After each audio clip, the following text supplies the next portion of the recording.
السلام عليكم ورحمة الله وبركاته. هذه التتمة ديال داك الكوتي اللي صورت معاكم. هذه واحد المسكوتة يعني اقتصادية، الكيكة في أول مرة تصاوبيها راها تصدق لك. كتجي هشيشة، كتجي زوينة، يعني فيها المذاق بنين. الصراحة الله كتجي زوينة. أنا عندي معتمدة عندي هاد الكيكة هادي دائما كنديرها. صراحة الله ما كتحشمنيش، كتجي زوينة واللي داقها كتعجبو. هانتوما شوفوا كي كتجي معانا هشيشة من الداخل. يعني ما درت لها لا طراب كهربائي، لا خدمتها لا في العجانة لا حتى شي حاجة، يعني غير في الكاس ديال مونينيكس. شوفوا كي جات مزيونة وجات طرية، يعني من الداخل جات قطنية. يعني هاني واخا كان نبزطها بيدي، يعني صراحة الله ما تفش معايا ما حتى شي حاجة، يعني مزيانة واقتصادية، يعني في متناول الجميع. يمكن لك يعني تكوني غير جالسة يعني وعندك القوام ديالها تنوضي ديريها يعني في ساعة، يعني ما كتحتاجش كاع يعني لا قوة يعني الماعن ولا قوة تمارة ولا حتى شي حاجة. كنصايبوها في الطراب ديال مونينيكس. هانتوما شوفوا كي كتجي اخوتي، راها كتجي زوينه طريه هشيشه من الداخل. ولكن لا تبعتوها الطريقه صراحه الله ديالي انا عمرها ما جاتني مدقصه ولا كتجينيش. هي كتجيني الصراحه الله زوينه. ندوزو لطريقه التحضير. كنجيبو الكاس ديال مونينيكس. سمحوا لي خوتي على هذا المقطع هذا، فاش كنت كندير المقادير راه يعني تحيد ليا. في الكاس د مونينيكس كنديرو 4 د البيضات، كاس ديال دانون، كاس د الزيت، كاس ديال سنيدة، نص معلقة ديال الفاني بودرة، رشة ديال الملح. صافي هادشي اللي كنديرو فيه، وكنديروه في الطحانة طحن مزيان. كنجيبو البول اللي كنخويو فيه الخليط ديالنا، يعني بسيطة ما كتحتاج حتى الوقت بزاف، يعني ما كتديلكش، يعني دغيا دغيا كتوجديها. هادي يعني لا عندك شي ضياف يعني جاوك على غفلة ولا شي حاجة، يعني كتنوضي حدك نتي كتوجدي اتاي ولا كتصاوبي شي حويجة واحدة اخرى في البلاصة كطيب لك. ما كتحتاجش يعني يعني تمارة بزاف ولا كتحتاج الوقت. ملي كنكبو الخليط ديالنا في البول، كنزيدو عليهم 250 غرام ديال الطحين. هذيك راها زلافة فيها 250 غرام ديال الطحين، يعني بالعبار 250 غرام. وجوج خمارات، كل خمارة كتوزن 8 غرام، جوج يعني فيهم 16 غرام. وداك 250 غرام ديال الطحين راه كنشيط منها واحد المعلقة كبيرة ديال الطحين، ضروري كتشيط منها. يعني ملي كدهني اللاطا ديالك وترشي شوية ديال الطحين من نفس داك 250 غرام ديال الطحين. يعني راه اقتصادية صراحة الله، كتجي زوينة. الا جربتوها غتولي عندكم نتوما معتمدة، يعني غتبقاو ديروها دائما.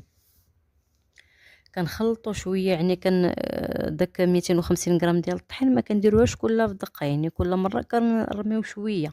ويعني كل واحد وعينو وميزانو. يعني دابا انا ولفت كنخدم يعني شي حاجة يعني ميزاني، ولكن نتوما جيبوا العبار 250 غرام ديال الطحين وخدموا بها، واللي شاط يعني على حسب تا الطحين. كاين الطحين اللي كيشرب وكاين الطحين اللي ما كيشربش. يعني أنا درت الدفعة الأولى وخلطتها مزيان مزيان. يعني راه شوفوا السر ديال هاد الكيكات دائما كتخلطوا. ملي كتخلطوا مزيان يعني حتى داك الطحين كيتخلط مزيان، ما كيبقاش فيه داك الكتل لداخل ولا، يعني كيتطحن مزيان بحال نقولوا كطحنيه في مونينيكس وانت كطحنيه يعني كطربيه غير بيديك. كنزيدو نضيفو ما تبقى من الطحين، ولكن كتبقى لنا واحد يعني راها معالقة كتبقى لي في الزلافة.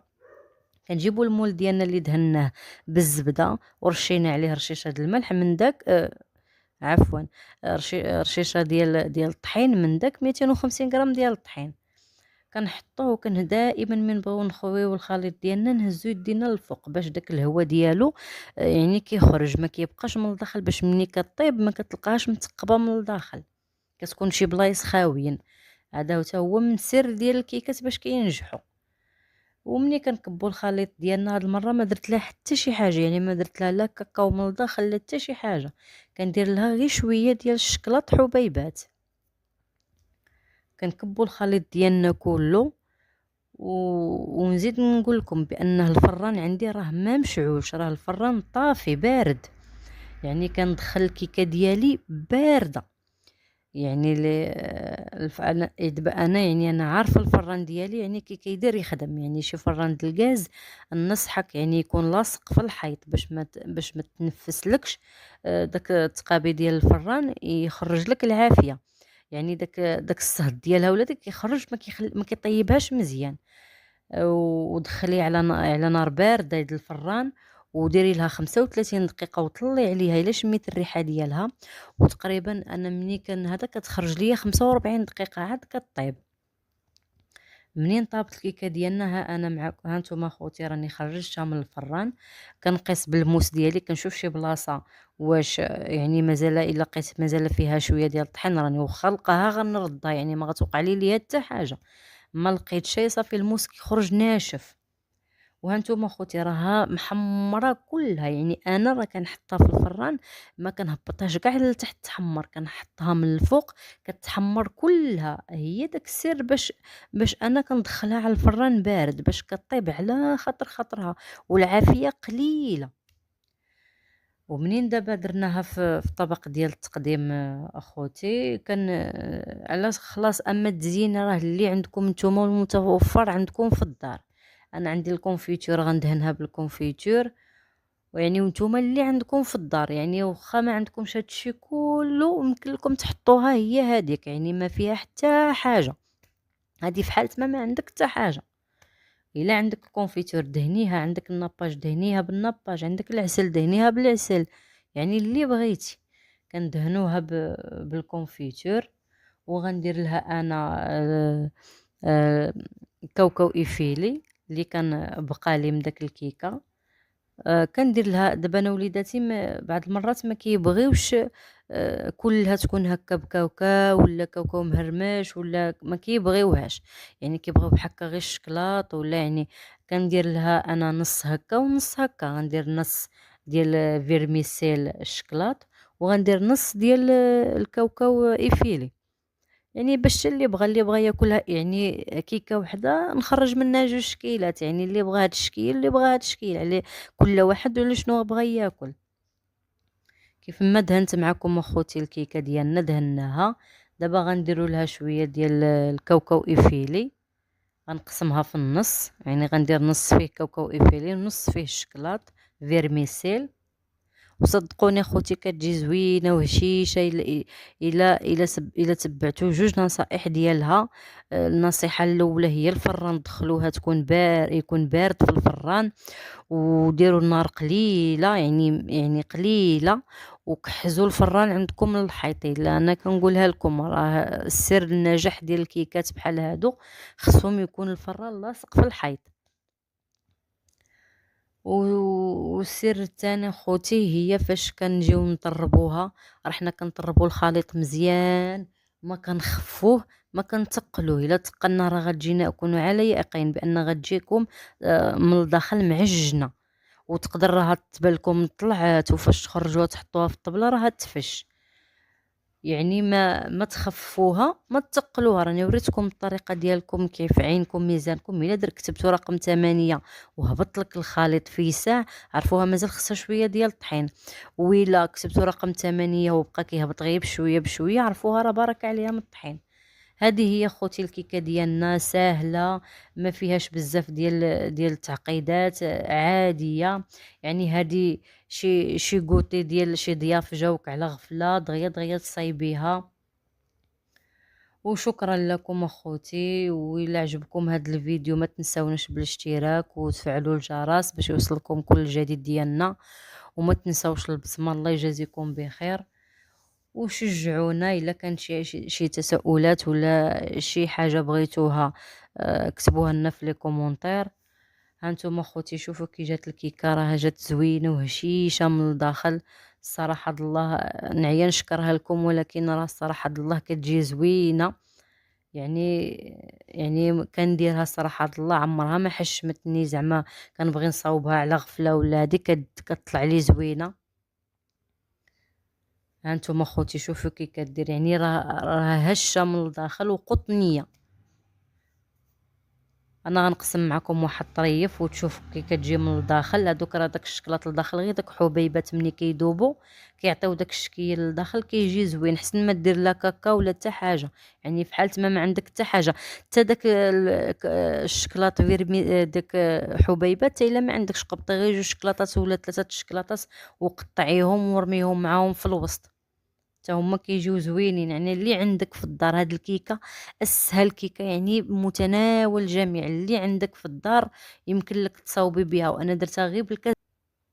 السلام عليكم ورحمة الله وبركاته. اليوم ان شاء الله غندير معكم واحد الكيك براوني خفيف واقتصادي غير بالزيت، كيجي هشيش.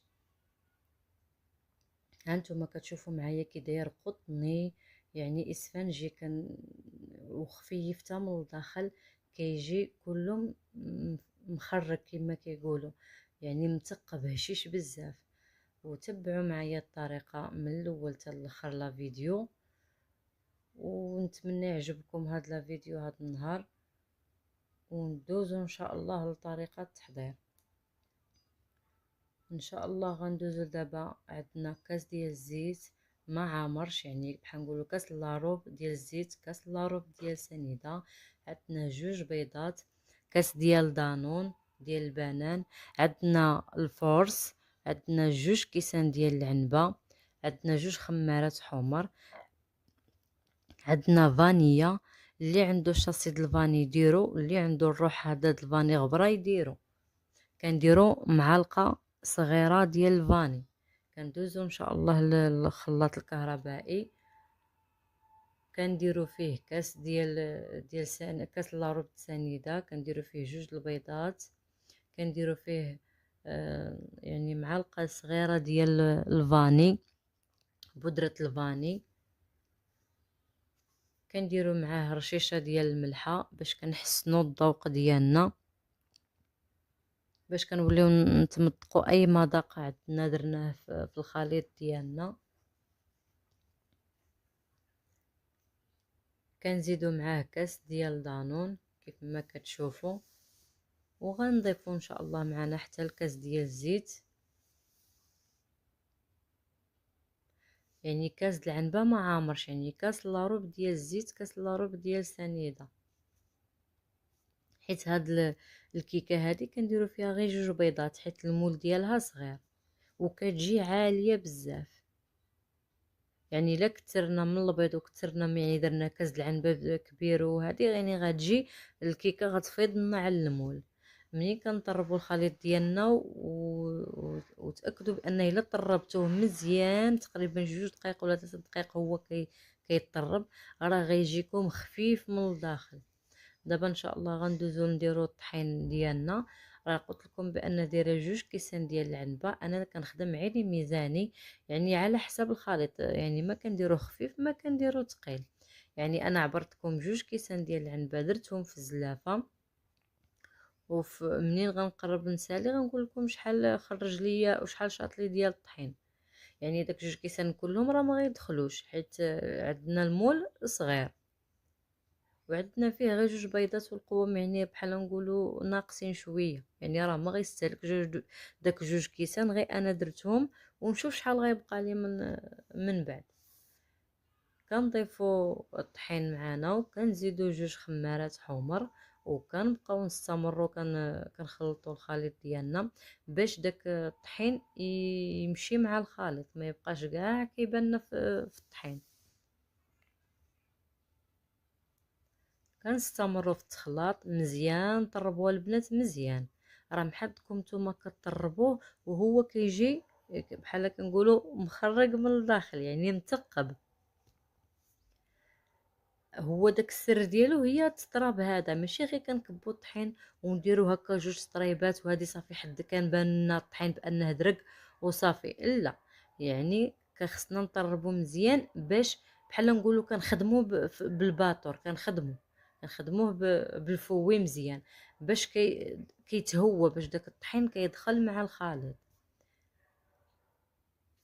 كنوليو نضيفو شويه ديال الطحين عاوتاني وكنغربلوه باش كيتجانس مع الخليط. الا ما غربلناش كيبقاو داك الحبيبات مكورين في الطحين في العجين، ضروري نغربلوه. وعندنا واحد السر باش كنعرفوه، يعني بنادم يعني كيقولك عينو ميزانو، يعني الا شاف الخليط ما هو ثقيل ما هو خفيف. مي يكونوا كنطربوه هكا بيدينا بالفوي، كنهزو الفوي هكا مع الخليط ديالنا. الا هبط مقطع الخليط عرفوه بانه مازال خصو الطحين. ولكن الا هزينا الخليط ديالنا وهبط كي الخيط، عرفوه بانه بركه عليه، يعني ما خصوش نزيدوا له الطحين. الا زدنا له الطحين راه غير غيتعجننا من الداخل وغيجي مدقص. وكاينه واحد الطريقه الثانيه باش تعرفوها، ملي كنديروا رقم 8، ملي كنحسوا بان الخيط بدا كيتجمع لي في يدي، يعني راه غير في يديك كتعرفيه بانه بدا يتقال شويه، يعني كتهزيه وديري رقم 8. الا هبط لك داك رقم 8 في ساعه، يعني الا هبط لك داك الساعه، عرفيه بانه مازال خصو شويه ديال الطحين. ولكن الا درنا رقم 8 وبدا كيهبط منه، نتوما كتشوفوا يعني كيهبط ثقيل، يعني داك 8 كتهبط ثقيله بانه الطحين بركه عليه باش ما يجيناش مدقص. ودابا ان شاء الله غنجيبو زلافه صغيره وغنديرو فيها شويه ديال الخليط، حيت غنديرو واحد شويه.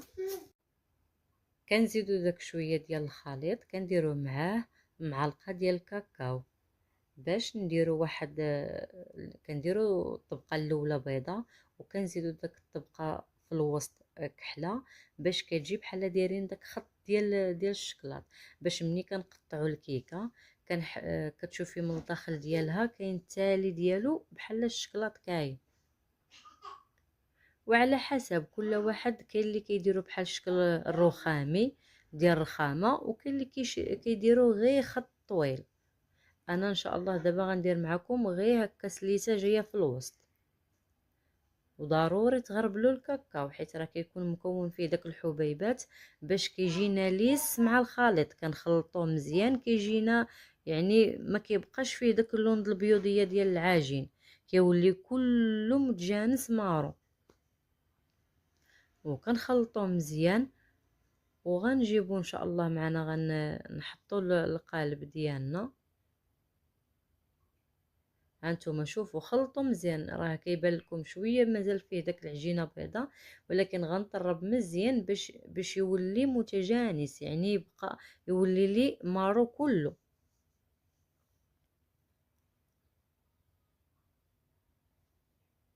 وشكرا لكم على تفاعلكم على الفيديو ديال البسبوسه ديال الشكلاط، وان شاء الله يعجبكم حتى هذا الفيديو هذا. يعني هذا كيك اقتصادي، يعني ديريه لوليداتك في الكوتي ولا في الصباح، ولا تعطيهم يديهم معاهم في المدرسه ديالهم الوليدات. كنجيبوا المول معنا وغنديروا له نص ديال الخليط اللي درناه، أي الطبقه الاولى.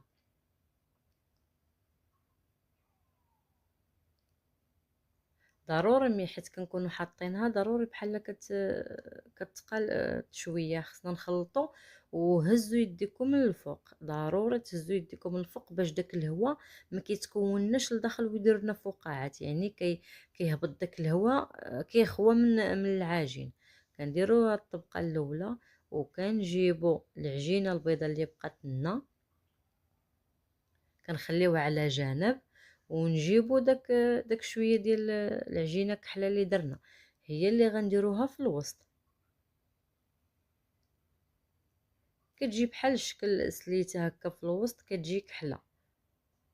وصدقوني راه كيجي هاد الكيك هشيش زوين الا تبعتوا هاد الطريقه هادي. راه يعني كندير هاد الطريقه معتمده عندي دائما في جميع الكيكات ديال ديال الطحين، يعني راه كيجيو زوينين.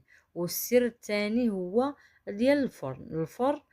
نكمل معكم ونقول لكم على الفرن. ملي كنديروا داك السليته ديال الشكلاط ديال الكاكاو كحل العجينه، كنديروا هاد الفواكه المعسله، وانتم لكم الاختيار، يعني يمكن لكم ديروا فواكه جافه تخلطوها مع الفواكه المعسله اللي بغيتو، يا زبيب بوحدو يا داك بيبي شوكولاته هما، يعني انتي واللي عندك في الدار. انا هاد الكيكه وجدتها اللي عندي انا في الدار. ودابا نغطيوها بداك الخليط اللي بقى لنا البيض، يعني نغطيو داك شويه د الكاكاو العجينه اللي درناها كحله، ونغطيو حتى داك الفواكه المعسله باش ما يبقاوش باينين لنا في الوجه، يعني كيبقاو لداخل. ونتمنى يعجبكم هاد الكيكه، راه اقتصاديه يعني متناول الجميع في الدار، يعني ضروري يكون عندك هاد المواد كاينين في الدار. ودابا نقول لكم السر الثاني هو ديال الفرن ما تشعلوش ديروه يسخن وعاد ديروا فيه هاد الكيكه، لا، الا درتو هو سخون وزدتو عليه هاد الكيكه غتحمر لكم وطيب، ولكن من الداخل غتبقى خضره. السر ديالي هو كندخلوه هو بارد، كندخل الفران بارد وكنعاد كنشعلو عليها وكنخليها 35 دقيقه كتكون واجده. هانتوما على حسب الكيك، حيت كاين اللي كيكون عنده الكيك ثقيل راه كدوز المده توصل لك حتى ل 40 45 دقيقه، ولكن اللي عندها المول خفيف دير داك الصينيه ديال الفرن، يعني لاطه ديال الفرن، وتحطوا عليها عاد تدخلوا الفران باش ما كيطيبلهاش وكيتحمر دغيا وكيبقى لها خضر من الوسط. ودابا منين خرجناه من الفرن خليناه يبرد واحد شويه، ضروري يبرد شويه باش نقدروا نخرجوه من المول. الا خرجناه هو سخون يقدر يتهرس لنا، ما غيبقى لناش على الفورمه ديالو. خليته يدفى شويه وحطيته على الطبسيل، وغندير له ان شاء الله معكم تزيين خفيف واللي عندكم في الدار. انا عندي الكوفيتور ديال الدار ديال الفريز درتو، يعني الا عندكم ناباج ولا عندكم الشكلاط ديال الدهن حتى هو ذوبوه شويه في باباري ودهنوا به، ولا عندكم حتى العسل دهنوا به، يعني نتوما لكم الاختيار، يعني التزيين كيبقى ليكم. وان شاء الله غندهنوا بالكونفيتور وغندير له الكاوكاو ايفيلي. لكم عاوتاني الاختيار نتوما وشنو بغيتو تزينوا. تبارك الله راه المغاربه ديالنا راهم كيتفننوا، يعني انا واخا هاد الوصفه راه بسيطه تلقاي راه شحال من واحد كيديرها وكيزيد لها تحسينات واضافات، انا عجبتني ودرتها وبغيت نشاركها معاكم الا قبلتوا عليا. كنزينوها بهاد رقائق الكاوكاو، ولكن راه كنشريوهم خضر وانتم حمروهم في الفران، ما ديروهمش خضر هكاك خضر كتبقى فيهم داك الطيبه ديال الخضريه. دخلوهم شويه يتحمروا في الفران وعاد داك الساعات نزينو بيهم. والكيكه ديالنا كتكون واجده خوتي، راها كتجي زوينه، غير صدقوني جربوها. ولا بغيتو ديروا نفس هاد المقادير غير هي كديروا 4 البيضات، كاس ديال العنبه الزيت، كاس العنبه ديال سنيده، كاس ديال دانون الفاني، رشه ديال الملح، كديروا 250 غرام ديال الطحين وجوج خمارات. وداك 250 غرام ديال الطحين راه حنا كنخليو منها واحد المعلقه الا كان عندكم المول داك اللي كيكون مثقوب في الوسط، يعني حجم عائلي كيكون كبير. وهانا معكم في الكيكه زينتها وغنقطعها معكم، غتلقاوها بان مازال سخونه شويه، يعني راها ما برداتش 100%. الا خليتوها تبرد لكم 100% عاد قطعتوها راه غتجيكم زوينه. انا قطعتها خليتها غير دفات شويه وقطعتها معكم، كتجي صدقوني كتجي هشيشه من الداخل. هانتوما ملي غنقطعها وتشوفوا الشكل النهائي ديالها غتجي من الداخل هشيشه يعني كيكه اسفنجيه وبلا، يعني لا باطور لا بالعجانه، يعني ضروري الا بغيتيها تجيك اسفنجيه بزاف كديري لها يعني الطراب الكهربائي ولا العجانه. كطربي 4 البيضات وتطربي معاهم كاس ديال سنيده وكتضربي معاهم فانيلا، يعني حتى تيولي الخليط ابيض. عاد يمكن لك تزيدي عليه القوام الاخرين. صدقوني راه كتجي زوينه، يعني غير بالخلاط عادي ديال مونينيكس وكتجي هشيشه من الداخل. هانتوما تشوفوا معايا هاد الطريف راه يعني كان يعني كنديرو بيدي هكا، يعني ما كيتهرس لي ما حتى شي حاجه يعني. وهذا الشيء راه مازال سخون، هاد الكيكه راه ما بردتليش 100%. وشكرا لكم، ونتمنى يعجبكم هذا الفيديو. واخا راني كنطول عليكم وكنهضر بزاف، راني كنشرح لكم يعني من قلبي، كنشرح لكم جميع التفاصيل بحال كنكون كنصاوبها بيدي، يعني كنشرح لكم بالتدقيق. وشكرا. السلام عليكم ورحمة الله تعالى وبركاته. معكم قناة العائلة للوصفات والخياطة، كل ما يحتاج في المرأة في المنزل. اليوم ان شاء الله جيت نتقاسم معكم واحد الروتين خفيف. عملت واحد الكيكه اقتصاديه، يعني كيك يومي، ما فيش يعني شي مقادير كثيره، لكن كيجي رائع وكيجي هشيش. المقادير بسيطه، في متناول يعني كل سيده في البيت. ان شاء الله الى عجبكم هذا لا فيديو ندوزو للطريقه والمقادير في نفس الوقت. كنجيبوا البول ديال اللي غنطربوا فيه الخليط، كنضيفوا له 3 بيضات يكونوا في درجه حراره الغرفه، يعني ما يكونوش يعني من الثلاجه البنات وجبدوهم تخدموا بهم، حيت ما غيطلع لكمش، ما غيجيكمش القوام ناجح. وكنضيفوا كاس نتاع السكر سنيده، يعني ما يعادل كاس د العنبه، يعني عندكم كاس ديال العنبه عبروا به. كنديروا فاني، شاصيه ديال الفاني، وكنحسنوا الذوق البنات برشه ديال الملح، ضروري البنات ديروها، هي اللي كتصحح لنا الذوق. واليوم ان شاء الله جيت نخدم هذه الكيكه بالطراب الكهربائي، حيت انا باغا نطلع البيض والسكر حتى كيتجانس وكتولي الخليط كيولي بيض. كنضيفوا له كاس نتاع الزيت النباتيه، ما يعادل كاس ديال العنبه. كنضيفوه تدريجيا، ما كنضيفوهش كله دفعه واحده، كنضيفوه تدريجيا حتى تنكملوا الكاس نتاع الزيت باش كينسجم مع المقادير كلها، ما كيبقاش كيبان لنا داك الزيت. وكنضيفو كاس ديال دانون.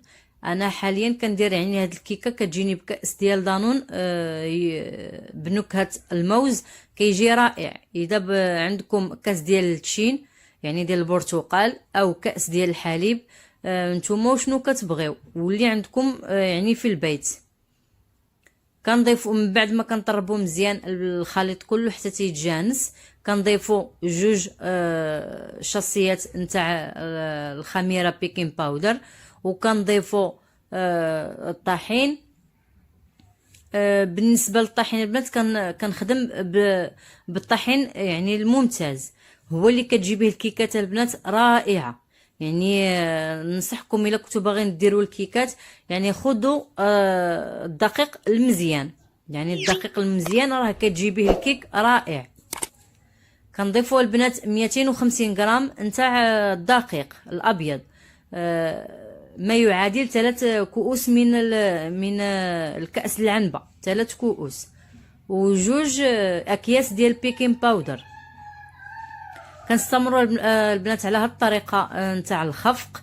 كنخفقوا الخليط ديالنا مزيان حتى تدخل فيه داك الكميه ديال ديال الدقيق. كنستمر على هاد الطريقه ديال الخفق من بعد ما كنضيف الدقيق يعني على دفعات، ما كنضيفهمش دفعه واحده باش كينسجم مع الخليط، باش كيجينا الكيك يعني اسفنجي، كيجي مهوي من الداخل، ما كيجيش فيه فراغات.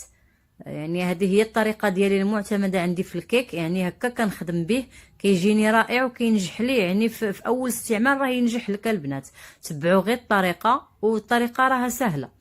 كنستمر على هاد الطريقه البنات حتى تنكمل الدقيق كله اللي عندي اللي دخل لي. هانتوما البنات كنبقى كنطرب مزيان البنات بحال كنهوي داك الخليط، يعني هاد الطريقه هذه ناجحه، يعني الكيك ما تخافيش منه، ما غيوقع له حتى شي حاجه، يعني كنهويوه مزيان بالطراب باش ما كتجيناش لا فقاعات من الداخل ولا حتى شي حاجه. وكندير واحد الطريقه البنات باش كندير الخليط على حسب الدقيق البنات. كاين الدقيق اللي كيشرب وكاين الدقيق اللي ما كيشربش السوائل بزاف. يعني واخا يكون ممتاز راه يعني الدقيق كيكون على حسب. جبت اللاطه البنات اللي غندخل الفرن، كندهنوها بالزبده وكنرشوا لها الدقيق، كنلبسوا داك الزبده بالدقيق. واحد النصيحه البنات، الا بغيتو الكيك يعني يجيكم مزيان، حيت انا كندخلو يطيب على درجه يعني قليله في الحراره، ولكن كندير واحد الطريقه البنات، كنديرو في الكونجيلاتور. منين كندهنوه البنات كنديروا واحد شويه في الكونجيلاتور، كنديروها البنات في الكونجيلاتور واحد تقريبا واحد 3 دقائق او 4 دقائق. على ما كنكون ساليت الخليط ديالي وجدته، كنخرجو من الكونجيلاتور، كتجي واحد النتيجه رائعه. جربوها وردوا عليا في لي كومونتير البنات. كنقسم الخليط البنات على الكميه الكبيره بيضه، كنديرها في المول، وكنجيب واحد شويه كيبقى لي نتاع الخليط، وكنضيف له ملعقه نتاع الكاكاو المور. يعني كندير واحد الجزء فيه الكيك اسود، كيجي رائع بحال دايره الشوكولا، كيجي زوين. في الاخر غتشوفوا النتيجه ديالو كي كيجي في الكيك. كنستمر على الطريقه، كنخدم داك الخليط اللي درت له الكاكاو وغنفرغو في الكيك. يعني غنديرو على شكل دائري على الخليط، كنديرو من الفوق، ولكن هو راه غيهبط لي لتحت. يعني واخا كنديرو الفوق البنات راه هو كيهبط لي لتحت، ما كيبقاش في الفوق الوجه د الكيكه. يعني كندير بحال الشكل كنديرو في الوسط ديال الكيك. يعني انا هذا كيك يومي، لكن كل مره كندير له الشكل يعني اللي بغيت. كندير هكا يعني مره كنديرو سامبل ما فيه حتى شي حاجه، وكل مره كنزينو. هو البنات كيجي كيك عادي، لكن كل مره كندخلوا عليه تحسينات. يمكن لكم ديروا فيه الفواكه الجافه لداخل، لكم الاختيار نتوما شنو عندكم واجد في الدار.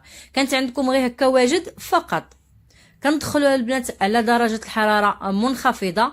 يعني قللوا على الفرن ديالكم، وكنديروا على نار بارده. يعني ما كنسخنش الفرن ديالي، عاد كندخلو كندخل الكيك ديالي يطيب والفران عندي طافي حتى تندخل الكيك، عاد كنشعل الفرن وكنقلل عليه اقل درجه يعني ديال الحراره، وبحال غيطفى. هو راه ما كيطفاش، يعني كيبقى ديك يلقل باش كيطيب على خاطره، وكيطيب لي تقريبا على 45 دقيقه حتى ل 50 دقيقه. يعني انا راني كندخلو على النار طافيه ماشي شاعله، لكن يعني كيطول في الطياب باش كيجيني الكيك يعني ناجح هكا. كيعجبني الطريقه البنات، ما كنغيرش في الطريقه ديالي باش كل مره كينجح لي. كبيناها البنات في الصحن التقديم اللي غنقدموا فيه هذا الكيك. دهناه بالكونفيتور اللي عندكم البنات. عندكم عسل دهنوه بالعسل، عندكم ناباج دهنوا الوجه بالناباج. والتزيين كيبقى لكم البنات اختياري، زينوا باش بغيتو نتوما. انا اللي عندي موجود في الدار كنزينو به. انا عندي شويه ديال القرقاع، زينته بشويه ديال القرقاع وغنرش عليه واحد رشه ديال الكوك جوز الهند.